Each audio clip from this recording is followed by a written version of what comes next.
Welcome back to Marbella Now. My name is Nicole King.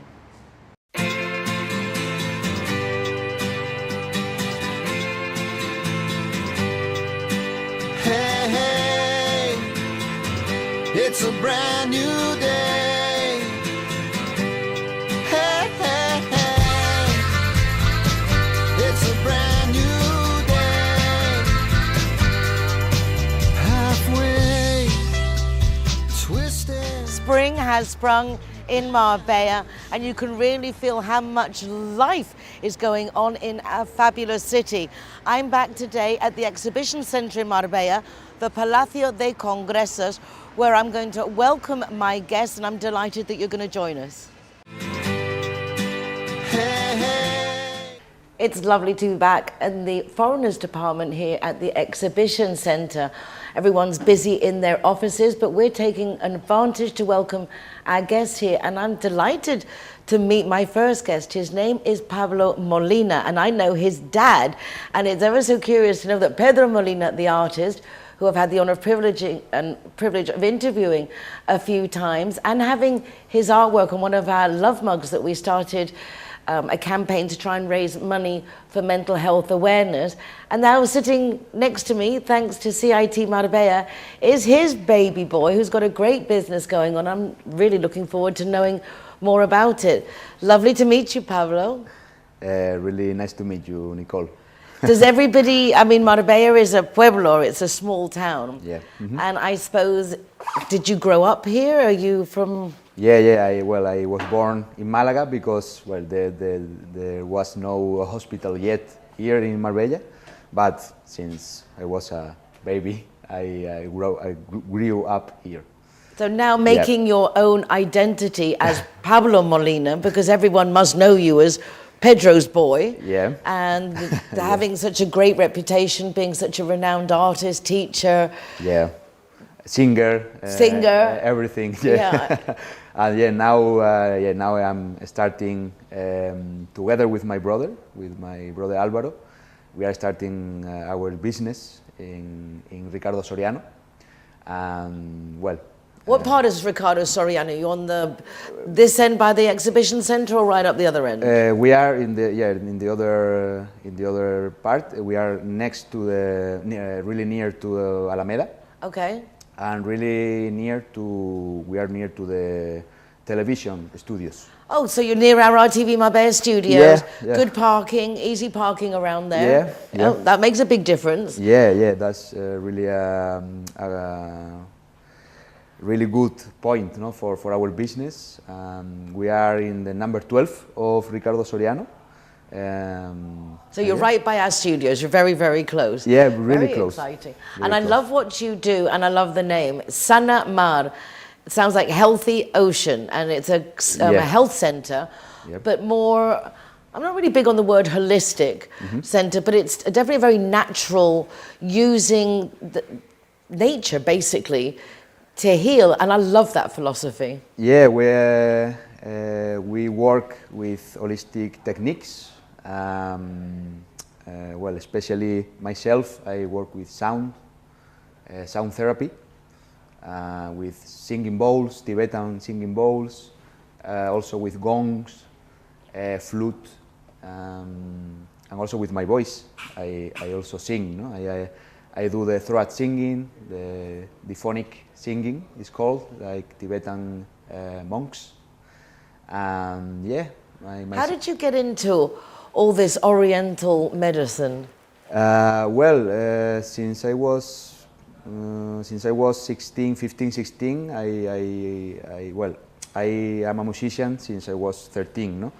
But always I liked this Asian music.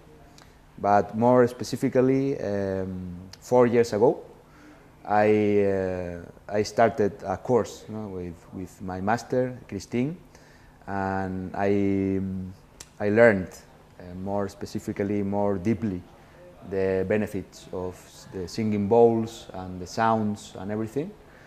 And yeah, I could mix my passion, no, for music and my passion for healing and for therapies and everything. No? For helping people. For helping people, yeah. I actually once, years ago, in the NH Hotel, they used to do every year a health wellness event. And Jacinta used to organize it, Jacinta Hanna. And there, a woman did like singing therapy. I'd never heard of it before. And I have to say, I could feel it. I could feel that my body was changing by this woman singing over me. And that was a big wake up to something that we know. I like studying vibrations. I study frequency for work with light. But it's a fascinating world that many of us are ignorant to completely. Yeah. It's a marvelous world. It's amazing, no? These experiences with frequencies. Well, the people who came, no, to my sessions, every single person has their specific experience, personal, individual experience. Some people, for example, feel mind relaxation. Another person can feel emotional relax. I don't know, and each session is different. No? How do you know what treatment or what sound vibration therapy to apply to each person? I usually work by intuition. I trust my instruments because, for example, gong, totally it has its own personality because each time the sounds are different for me and for people, no? So I play and I start, well, I put my best intention, no, of healing, of good energy, good vibration to myself and for the people who came. And I let the instrument do their job. And what kind of sensations is someone expected to feel? So if someone's like, what would they experience? Or why would they go to you? What kind of things would be going on to say, I'm going to go see Pablo?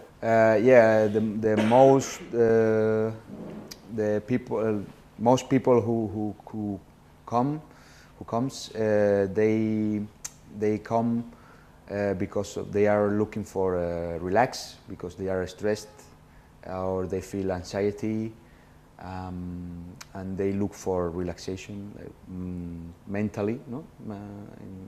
Relax in mind, relax emotions. But some people also, they look for concentration, they look for some focus on their jobs, for example. And also some people come because they are looking for energize. So these instruments can give you relax and also energy. So they give what people need. We are all vibration, and having the different instruments that you call them to raise vibration, to slow us down, basically it's to change the body clock, to make us like in harmony. There is scientific basis to this. A lot of people think it's all like mumbo jumbo, but there really is. I mean, everything we are is energy, and yet this is purely based on in harnessing the natural energies around us, no? Yeah. Actually, there has been, or they are investigating these frequencies, these sounds, and every single cell has a vibration. Then these sounds, the gong and the singing bowls, they vibrate in a specific frequency. So every single cell, like, they adapt to this vibration, and for that reason you can feel all your body vibrating during a session. Maybe in half an hour. My sessions, they last 1 hour and 15 minutes, more or less, but you can feel this. You can feel this vibration, these sensations in the first 20-30 minutes. Is there any negative side to it?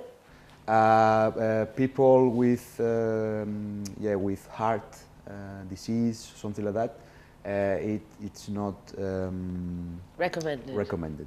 Yeah, because for example with pacemaker, A pacemaker. pacemaker. Sorry, yeah, pacemaker.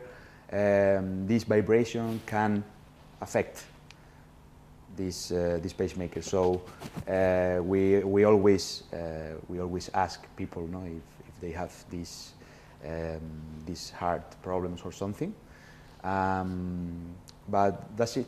Also, also with people who has herida. Scars. Yes, scars, but recently. Oh, okay. Recently operated. Surgery. Yeah. Sorry, but that's it. The rest of people can feel the benefits of sound. Yeah. Wonderful. So you do with your brother. How did he get involved? Through you, or were you both of that mind? Together, and also because of my mom. My mom. Well, since I remember, she has always been interested in this type of holistic therapies and energies and everything. But well, my brother does works with other therapies, with other techniques, with magnets, bioquantic magnets. But I cannot talk deeply in this. We'll have to get Alvaro on the program. Yeah. That was his name, right? Yeah. And well, yeah, we start together. Yeah. I think it's fabulous, and it's a great combination of treatments. I have tried biomagnetism with the magnets, and excuse me, very impressed. Yeah, it's amazing. It's amazing. Also, people who came to his therapies, they go really happy, really relaxed, really, I don't know. The biomagnetism is also amazing. Wonderful. Well, we'll have to pop by to your centre and hear you playing your gongs and your bowls. I'm sure that would be, yeah. We can all get the benefit. Yeah, it would be a pleasure. For me, it's a pleasure to share my techniques with people, and also if people can benefit, can feel this relaxation, this relax. For me, I'm very glad. Thank you so much. Thank you very much. Lovely to meet you. Yeah. I actually get to meet Pedro Molina's son. You won't always be Pedro Molina's son. Yeah, I know. One day you will be existing in your own right. For Pablo me, and Alvaro. Yeah, it's an honor for me, so I'm very glad of that. Yes, he's a very special person. Yeah. We're actually going to be talking about some of his artwork later on in the program. Thank you, Pablo. You are welcome. Thank you. Hi guys, Ross here from Hogan Stand. Proud to be a member of the Zero Hero campaign. And we recommend everybody. Nobody drives drinking. Everybody who drives a car doesn't have any alcohol in their system, and we're proud to sponsor the Zero Hero program. You've been out of shape and you feel like you've missed it. You dropped out the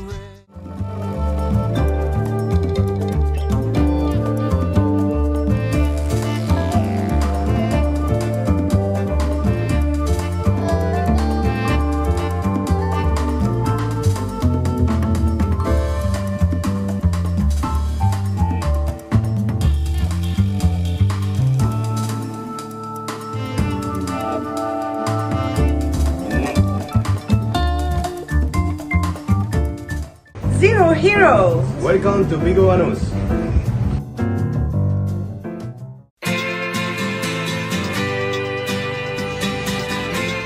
Zero Hero, welcome to Bel Mare.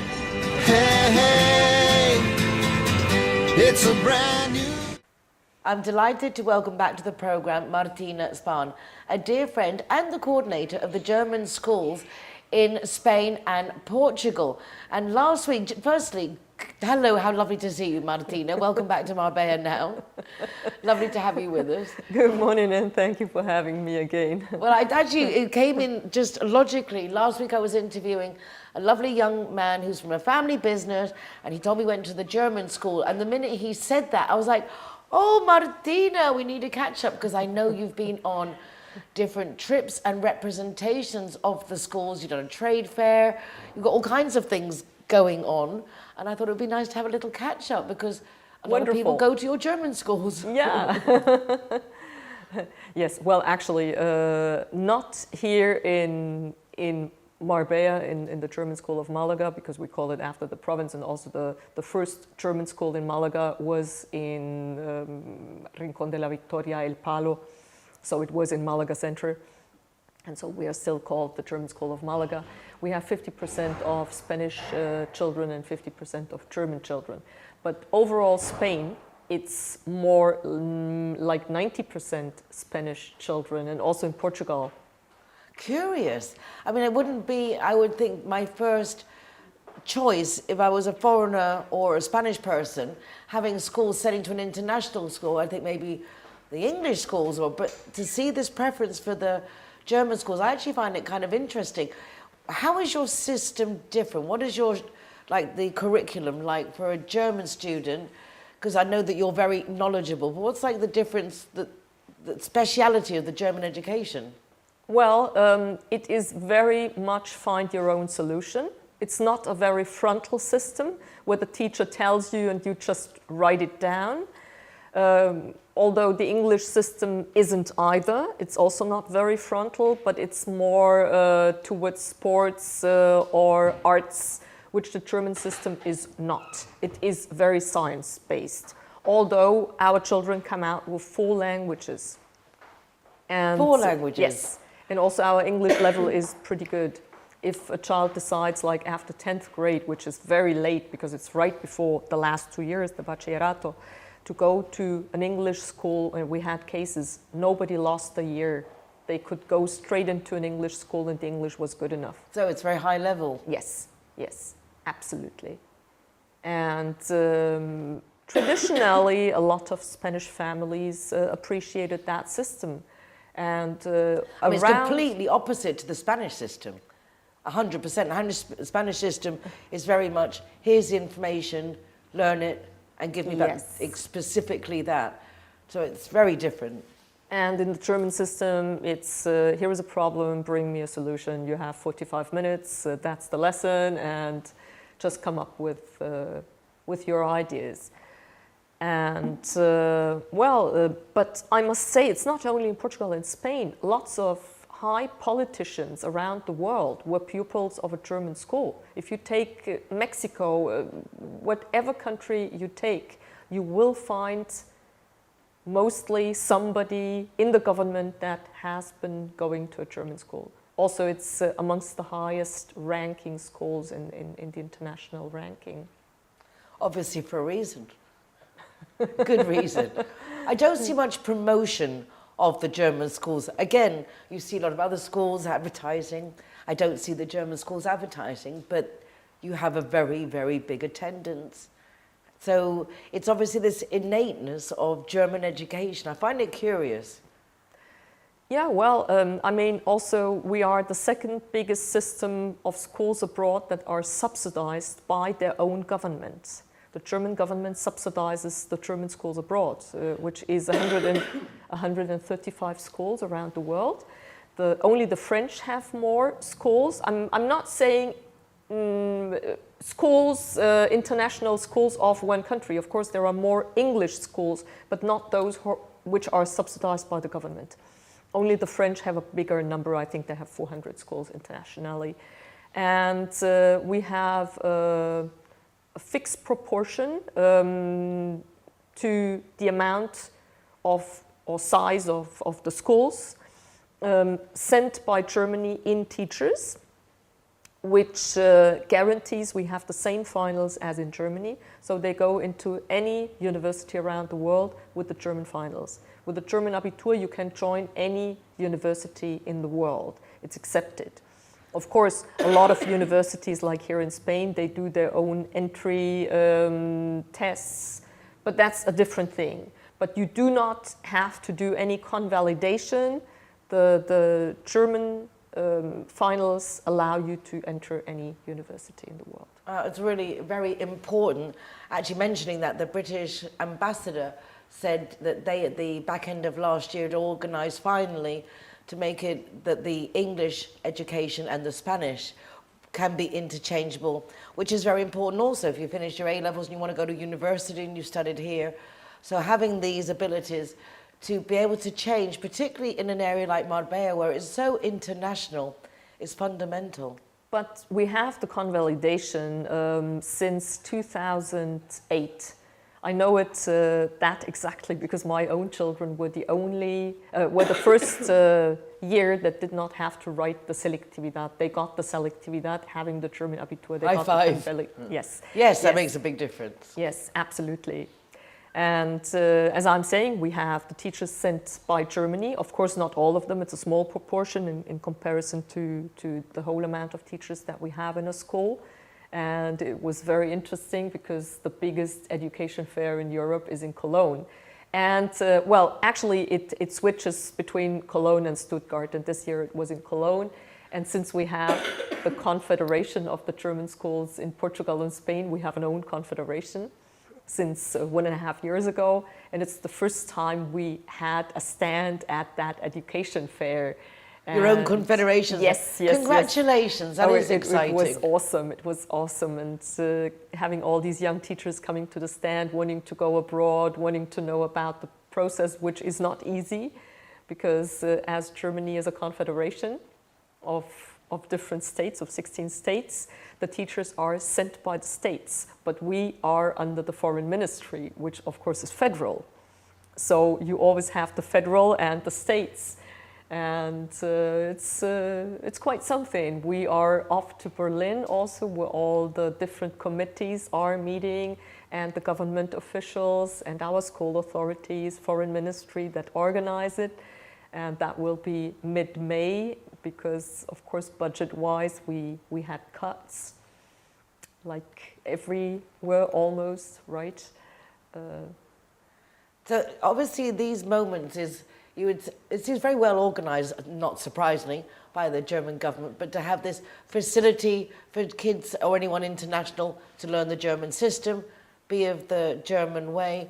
And when you all meet together, do you see, in spite of having the German teachers, there must be some differences in studying in a German school in Munich than studying in the German school in Malaga? I mean, there has to be. I mean, whoever is abroad has already a different mentality. So whether you have a German family living abroad or a Spanish family or Portuguese family deciding to send their children to an international system, of course you have to have an open mind, otherwise you would not be there. I just want to say one thing: we are private schools, we are fully private. So, because it may have sounded as if we were public schools from Germany, we are fully private. We are all a little different, but have the same school system. Besides two schools, Sevilla and San Sebastian, they do the national system. With the Spanish system. They do the Spanish system and the Spanish finals, but of course they have a strong side of German too, a lot of subjects in German. I mean, they speak German without an accent when they come out of the schools as well. But it's nice that you have those different options, and there's, but I find it quite fascinating. You yourself are very international. It's hard sometimes to think you're German because you're so cosmopolitan. You've been so many places, you've been here, but you travel back to Germany a lot. Yes, I've one just of the come most back, travellers actually. I see of my Really? circle. You're the one who travels the most, always going back home, seeing the family. It's lovely. Yeah, I've just come back on Sunday night. And always away, you lucky girl. So you're off in May for the Confederation. Yes. And if someone would like to look at the German schools as an option, what would be the process? When can you start mid-year? Do you have to start, do you do an entry exam? What's the format for joining the German school? Well, of course, as I'm saying, we are actually autonomous. So every school decides how their process is. But basically, you call, you make an appointment, you visit the school, and then it's up to the school whether they do an entry exam or not. But that would basically be the process. So really, it's like any other private school if they've got room, and if you you fit in, then the options are there.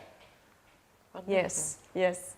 Your Well, kids- and the schools are very old. Actually, we have another event in May, which is the German School of Lisbon will turn 175 years.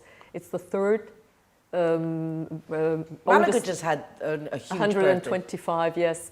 And Lisbon is the third oldest school, German school in the world, after Copenhagen and Stockholm.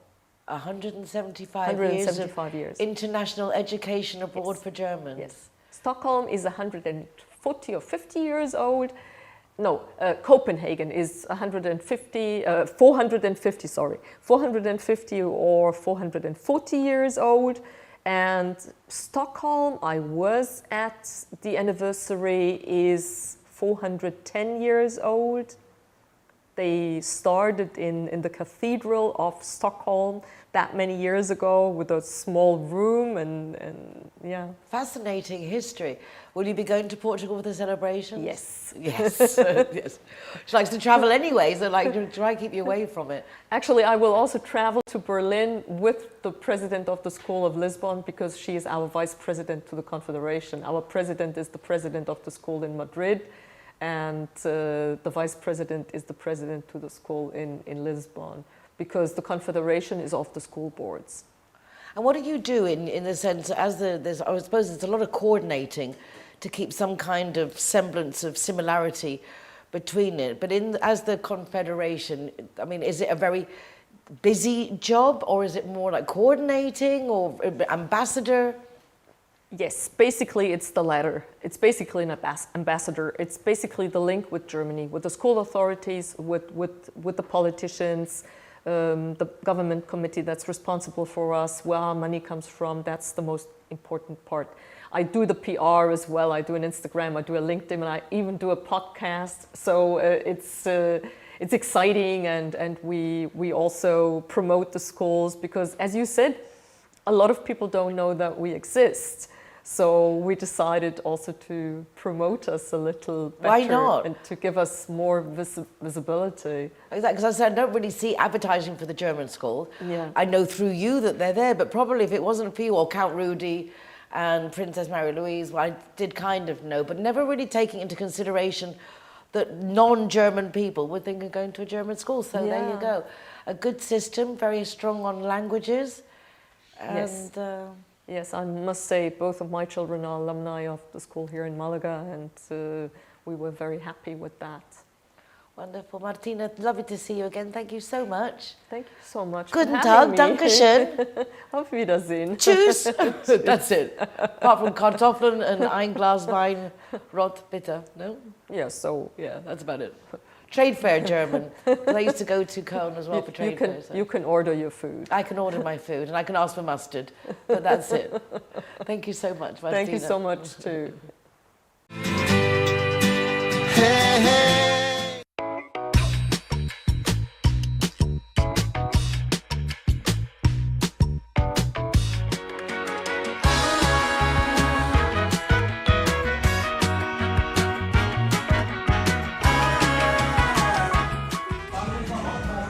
Zerohero, welcome to Sunday.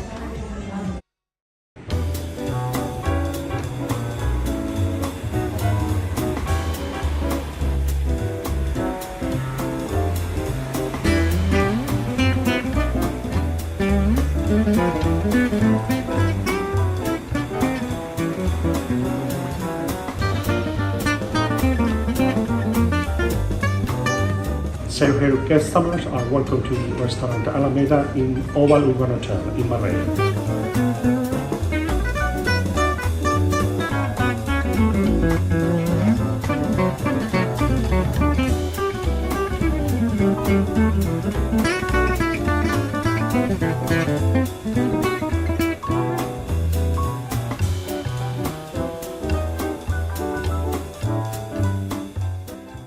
Hi, I'm Monica. Hi, I'm Paula. We are sisters and we are here to talk to you because we are the founders of Family Support Group. This is a company that began many years ago when our mom died. It was something horrible for us because nobody can help us. And in this moment we decided that no one who faces a terrible illness can be in the same process like us. So that was the reason that we created Family Support Group. And we bring you the doctors, caregivers, and nurses to your own house for help you. Our mom wanted to be at home, and we had problems with the healthcare system in Spain because you must talk with a lot of doctors, you must try to investigate many things and many information, and we were absolutely alone. We can bring you all the medical service to your house. We want to be your family support group. No one needs to pass away in a hospital or in a hospice. You can be in your own house with your family and with all the dignity and treatment that you need for your family.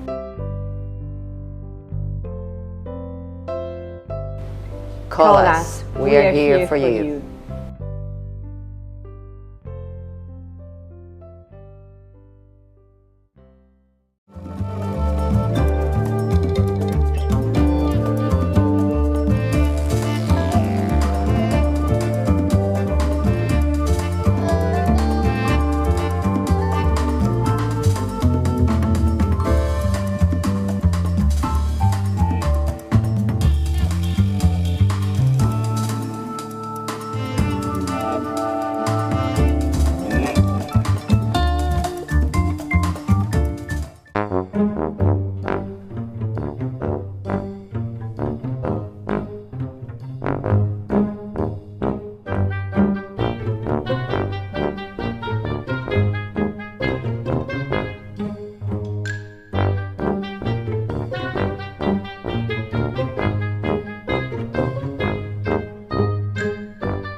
Zerohero, welcome to the sister restaurant.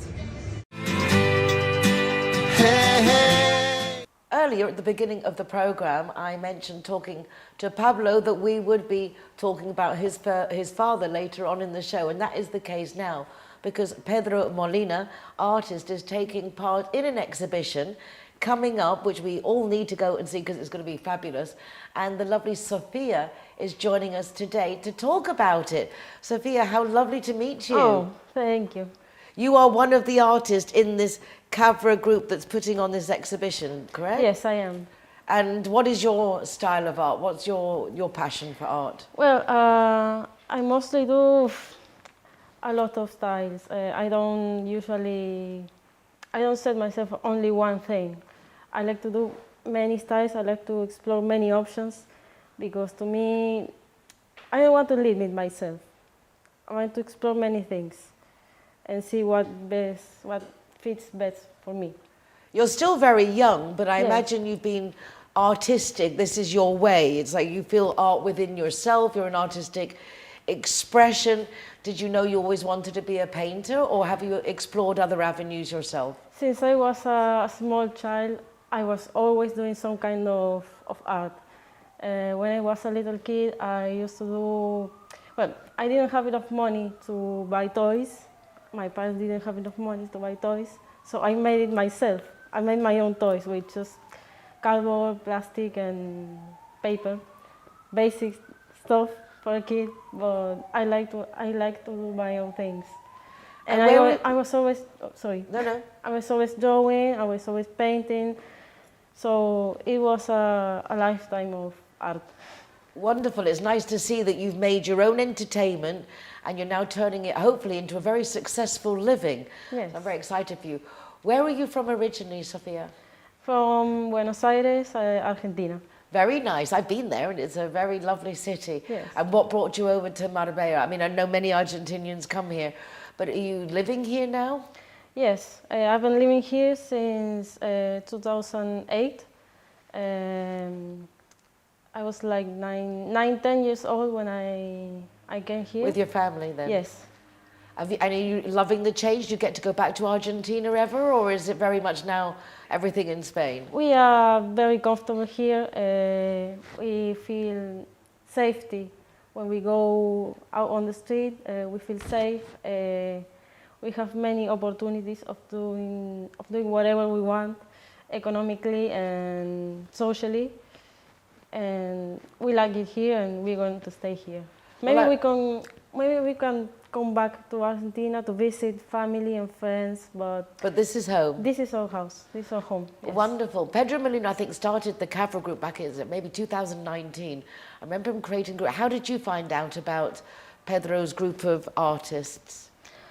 Well, it was just a few years ago, maybe 2 years ago, I think. I don't remember quite well, but 2 years ago maybe. I was on the.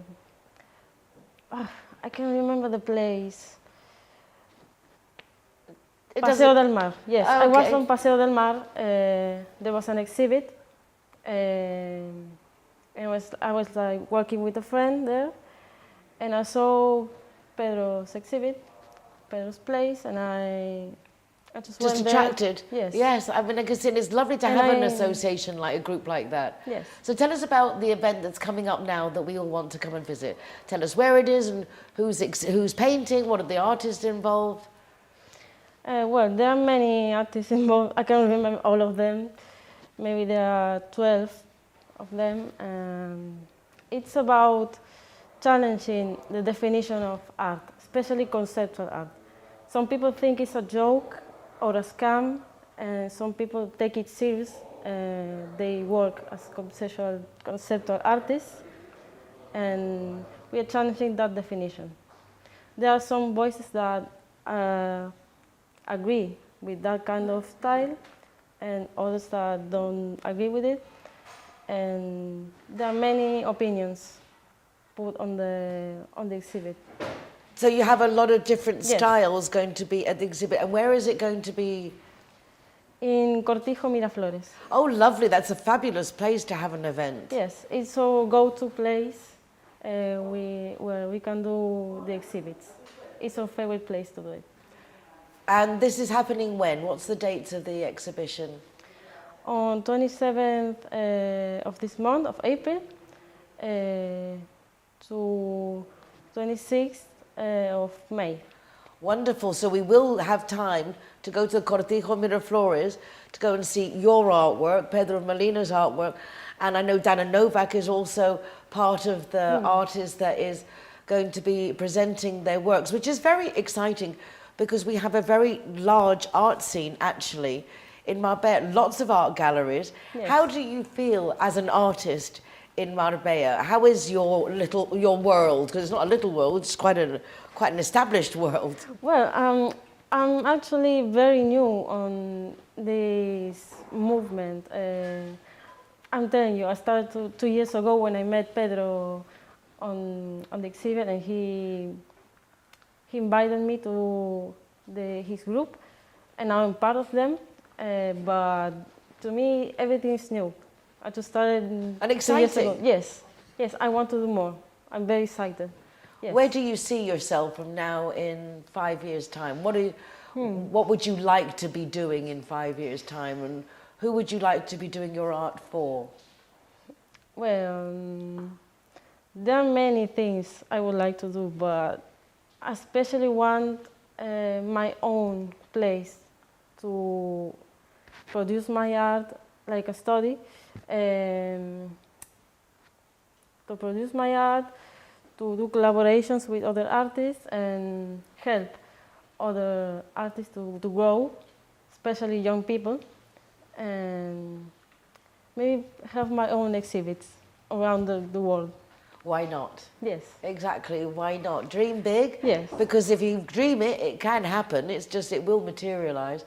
Well, I'm very much looking forward to the event from the 27th of April to the 26th of May. Yes. Cortijo de Miraflores in Marbella, and go along and see the exhibit of these fabulous artists. We're very privileged to have such great artists in our midst, and it's nice to support each other and visit. I will definitely go along with the camera as well. because it's going to be fun and I wouldn't want to miss We're it. waiting for you. I will definitely be there. Sofia, thank you so much for taking your time to come and let us know about your event, and congratulations. Thank you for giving me the opportunity to be here. The first of many, I hope. I hope, yes. Hey, hey.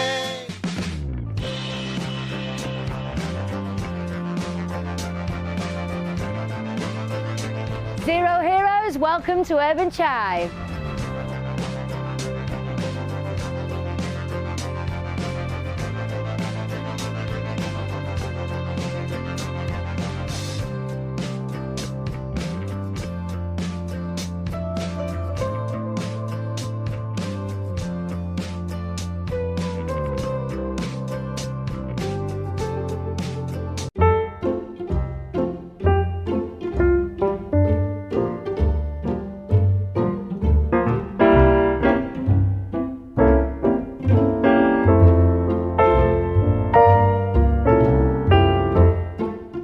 Zero Heroes, welcome to Gusto de Fantasía.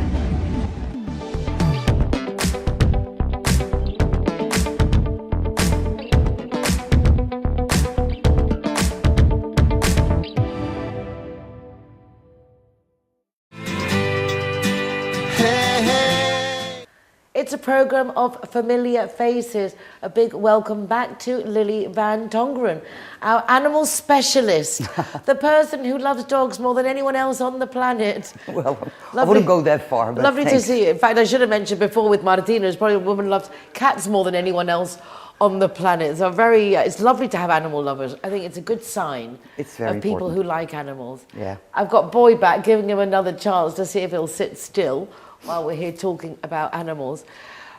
You have recently launched a new association for rescuing our dogs in Marbella. I love the name, AIMS, because you always have aims, big aims, Animals in Marbella Sanctuary. And from what our last interview, specialising in the older dogs, the puppies, because you found when you've been volunteering over the past years that these seem to be the most vulnerable, the ones that kind of get like, it's the puppies because they're put in bags and dumped, Yeah. and the old ones because they're just dumped. Yes. Yeah, well, we're not specifically only, but that is a target. We'd like to have an old age home for older dogs, because we've noticed a lot lately that a lot of the older dogs that have lived for 12, 13 years in a home with somebody who's also become very old, they pass away or they have to be admitted to a home or a residency, and most of them will not allow them to take their animals with them.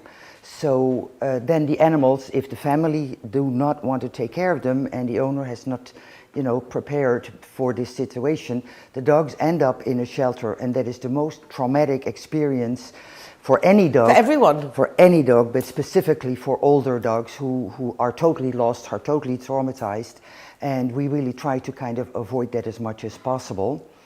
Puppies, of course, always, specifically now, it's puppy time, so puppies come up everywhere, and they need special care, of course, because very often they're taken away by the mother much too early, and then they need bottles, they need feeding, they need vaccinations, they need the whole process of trying to become a strong young dog to be adopted.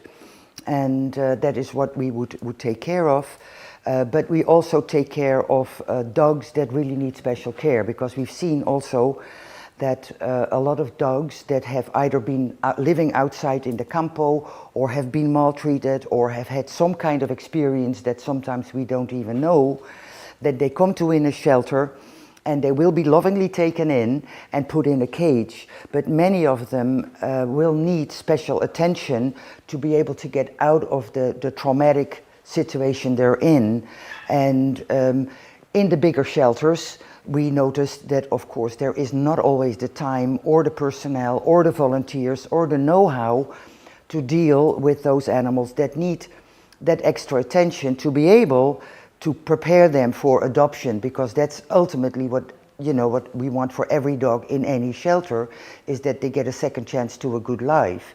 And very often the ones that need that special care stay behind, stay there for many years, because they're not as socialized as they could be. So that's what we're looking into as well, all the dogs that need that special attention. So we're trying to be very personalized to the dogs and the animals that come to us. You've basically been doing yourself from home ever since I met you. Yeah.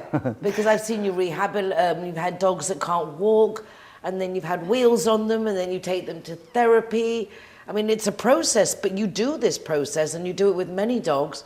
So I suppose you've just taken, instead of your home, you've extended that service you were giving from home, because you're always fostering puppies and these dogs that were like literally on their last legs, and some of them with only 3 legs, or also, yes, I've gone through my home. Has come a lot of dogs, a lot of puppies, with a lot of bottles.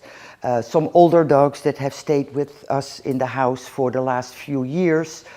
Some of them came to me for the last few weeks, so that at least they didn't have to die in the shelter. They'd come to my home.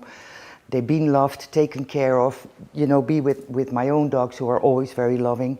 And then the veterinarian would put him to sleep when it's really the end, so that it's not done in a shelter. I always stayed with them, we always loved them, no matter if they came to us for a few weeks or a few years, because they all deserve it. And all the puppies that have come, we've prepared them for adoption, they've gone for adoption. And of course, sometimes you've got some failed fosters and they stay behind and you keep them, because like Pasha, who was totally paralyzed, who needed half a year before she could kind of set her first steps again, and needed physiotherapy every day, etc., etc. And then, of course, you get so attached that you say, well, okay, we'll adopt you and you can stay with us. And she's still with us, and she's a very happy dog, and she gives me a lot of fun. I think she's such a wonderful fighter. And it's so nice to see when you get results in those dogs that they come out of whatever state they're in, when they have a chance, to give them that chance to live a good life afterwards. Your dedication is like, it's abounding. It's amazing. You're obviously very passionate about everything that you do, and I'm sure the new association is going to be very, very successful. And you're going to be very, very exhausted. I am already at this point. As I can see, you're just beginning. Yeah. And so this association with Elise, and it's a nice combination of the two of you with your different abilities. I think it makes you complement each other very well. Yeah, it's the old board from AAA that left, and the 4 of us, the president Elise, vice president myself, Tracy Dugan as the treasurer, and Debbie as a secretary. So we're a strong team. We were a strong team for the last few years, and we continue this now, and therefore focus to we have now the chance to focus on more individual, more quality, more time individually for the animals that really need it. No competition with any other shelters, of course, because they're extremely important. There can never be enough care. There can never be enough. There can never be. People have said this before with Alana and Estepona. It's not a question of competing. We need so many shelters. And there's so many animals that just need help. Yeah, and as a matter of fact, we are working now, until we have our own property, which we are looking at very closely at this point. We are working now to support other shelters. We have now dogs that are in other shelters, but we're supporting them. They're being sponsored, so that we're putting them on the website. We have them on the Instagram, etc., etc. Those dogs that are in other shelters that also need extra attention, extra support, extra fostering. Or are there people out there who want to do that? Are there other Lilies out there? Yeah, we have quite a lot of dogs on our website, and most of them at this point are being sponsored since yesterday. So yeah, I'm amazed at the support that we're getting from a lot of people that really see that we're trying to do something different, and that are really trying to support us to start building up our aims and our dreams. Fabulous. You mentioned before about a new law that's just come out? Yeah, as of September last year, there is new animal laws. Not all parts of them have been signed yet because of the not sitting government, but there are quite a lot of new laws which are very promising.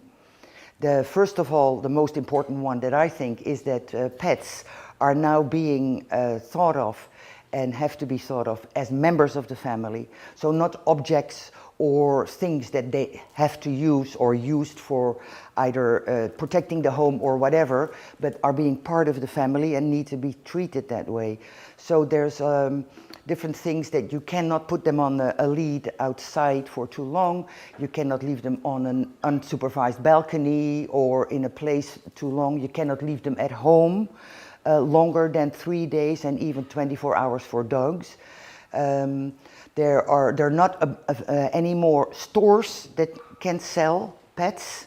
Oh, really? Yes, the stores are not allowed to sell pets. They are at this point allowed to get rid of the ones that they have. I think they have 6 months to get rid of the pets that they have. Because I still see pets in stores this other day. Officially, it's not allowed to have pets in stores anymore, or sell them on Facebook, or sell them on media, or anything like that.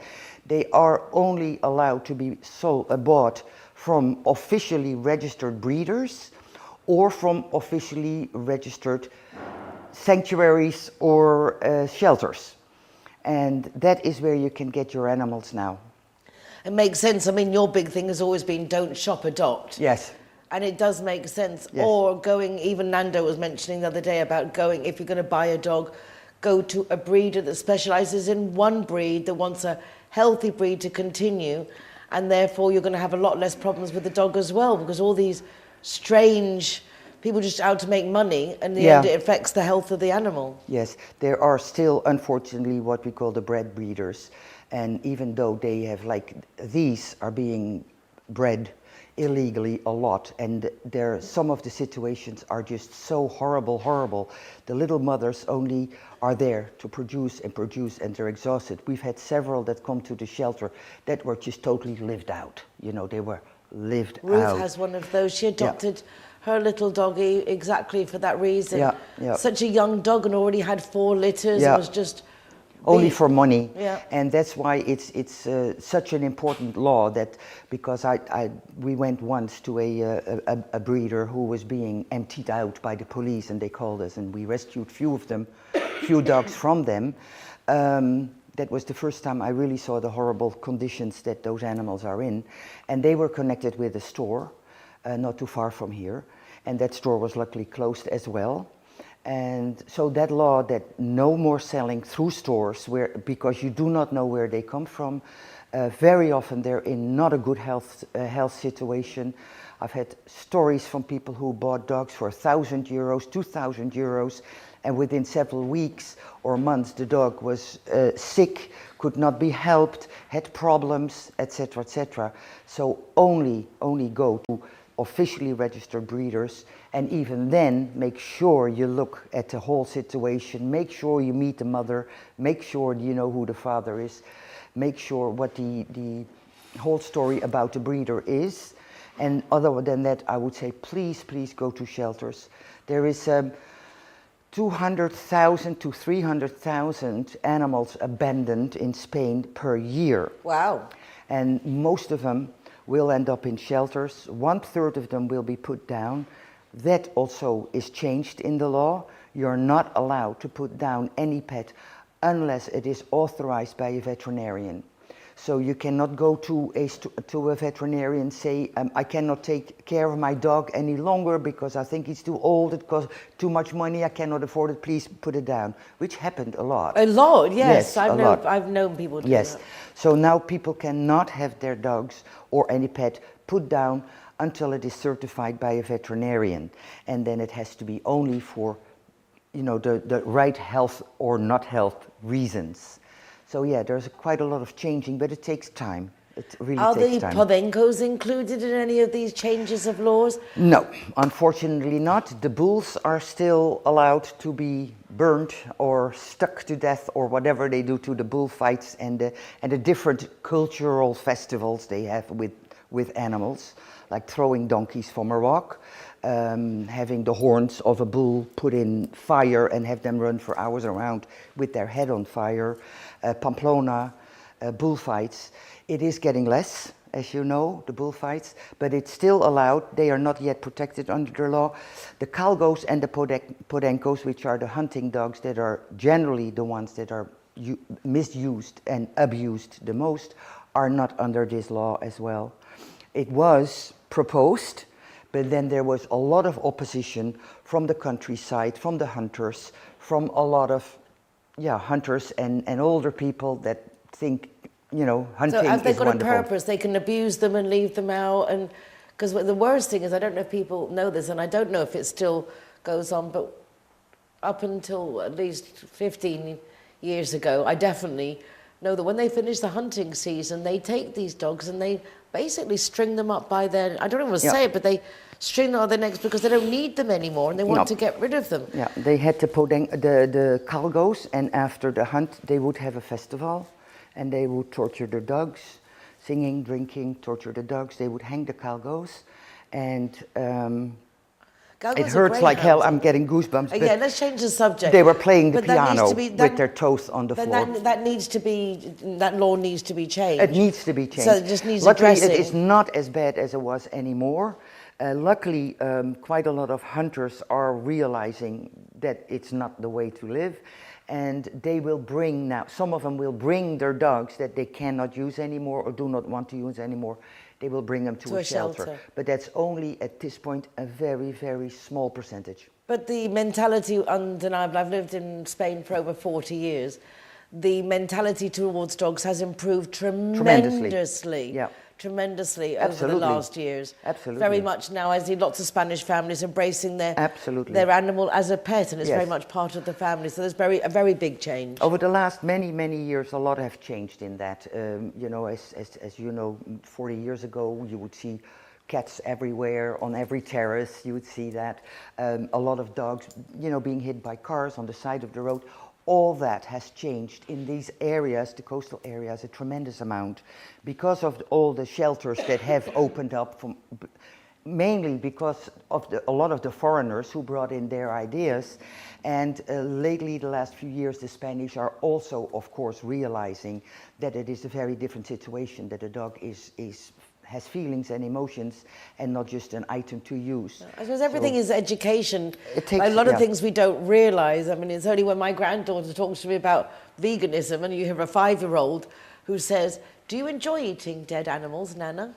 I mean, we see it in a different point of view, and I think that's how we learn. And that's what education is all about. And of course, cultures don't change within a short period of time, and a mentality, no matter how big the world is, it still takes time to change a mind, to change the culture, to change the ideas. So that's another thing that we do. We work together with schools, very closely at this point with the English International College. They are supporting our puppies. Wonderful. All the children have done fundraising, and therefore the 9 puppies that we had, they've been able to be vaccinated, they get passports, are being adopted, and they will support also the puppy house that we will have. So, and we go there with the puppies, we talk about, educating the children on animals, care for animals, and why, how, and when. I think it makes us all better people if we learn to live with an animal, look after an animal, and have that empathy for another creature. Yeah. So it's definitely a great thing to do. Not everybody needs to be a dog lover. Not everybody needs to have a cat or a dog or anything like that. But what they do need is to realize that they're there. That most of them did not ask to be there. Most of them did not ask to be treated badly. And luckily there's a lot of people who will take care of them. And all I'm asking always is like, if you cannot afford a dog, or you don't want a dog, or you don't really love a dog, but have respect for the people who do, and if you can support them, because, I mean, they are depending on all of us. Well, you're doing a great job. Thank you ever so much. Really fascinating listening to you. I can listen to Lily talk for hours. I do, in fact, listen to Lily talk for hours about her dogs, but it's nice that you've got your aims up and running. Congratulations to the 4 of you, and best of luck. Thank you. And just keep coming back and keeping us informed of how we can help you as you grow. I certainly will. Even Boy was sitting quietly listening to you. He's been all over the place this morning, but even he was like, "Tell me more, Lily, tell me more." He's a lucky dog. Thank you so much. Thank you. Well, that's it for this week. Thank you so much for joining us. I feel so international with my German friend, my Dutch friend, and my Pomeranian. Our international community is wonderful. Thank you for watching. Remember, you can watch recordings of the program from the RTV Marbella.tv website. You can go to their YouTube channel, my YouTube channel, Nicole King Marbella, and also my website, nicoleking.es, with links to the program, to my Marbella Moments column in the Euro Weekly News, and our Zero Hero website, with an ever-increasing list of participating venues who are rewarding the designated drivers with soft drinks. So if you're a designated driver, why pay if you don't have to? Choose one of those fabulous venues that are now summarized in Zero Heroes, which is a good food guide as well. Take care of yourselves, be nice to each other, and join us again next week for more of what's going on in Marbella right now. Bye, everyone. Bye. You feel it's gonna go your way.